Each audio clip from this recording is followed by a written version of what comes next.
For more on U.S.-China bilateral ties, let's go now to Andy Mock. He's a senior research fellow at the Centre for China and Globalisation. Good to see you, Andy. Now, President Xi sent a special representative to attend the inauguration rather than its ambassador to Washington as it has in the past. What should we read into this? Well, I think this certainly signals from the Chinese side the importance that China attaches to the China-U.S. relationship. And of course, I think we all know this as the two largest economies in the world, as the two technology superpowers. This relationship is crucial for the entire world. And how do you think it signal a direction in terms of diplomatic relations between China and the US, especially in these early days of Trump's second term? What can we expect? Well, I think from the Chinese side, China's always demonstrated openness, reliability, and consistency in demonstrating a willingness to work with the United States. Now, let me share what I saw and heard at the inauguration ceremony and the rally. Both I was at the Capital One Arena that Nathan just mentioned. And I see reason for optimism here. So I thought that all of the speakers, not just President Trump, but Howard Lutnick, who's the incoming Commerce Secretary, Patel, some of the other speakers that will occupy very key positions, I thought were very disciplined, very on message, in that they talked about problems like the fentanyl problem, like the need to rebalance trade. But interestingly enough, no one mentioned China. And I think that this is a positive signal, and I hope shows that the U.S. is looking to take a pragmatic approach to solving specific problems versus demonizing a particular country. And of course, we've seen examples of this in the first Trump administration. So this, to me, was something I saw and heard that was, I thought, quite striking. The second thing is the emphasis put on the different priorities.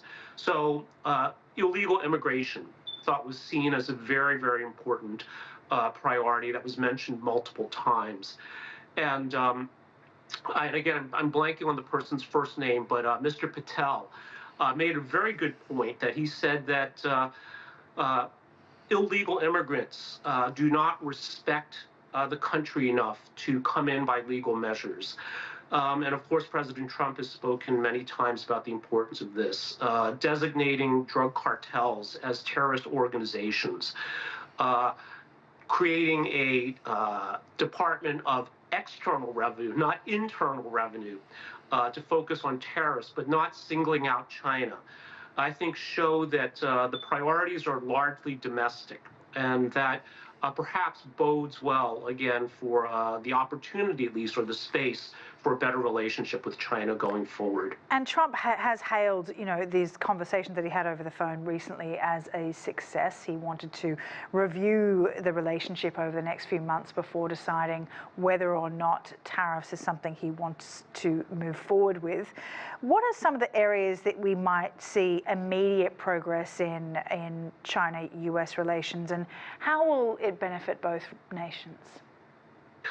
Well, I think tariffs certainly are a problematic issue because, of course, they have the potential, at least, to hurt Chinese companies and hurt American consumers as well. I think the most immediate area for benefit, well, first, let me just add, why are we seeing this more nuanced and moderate stance towards China?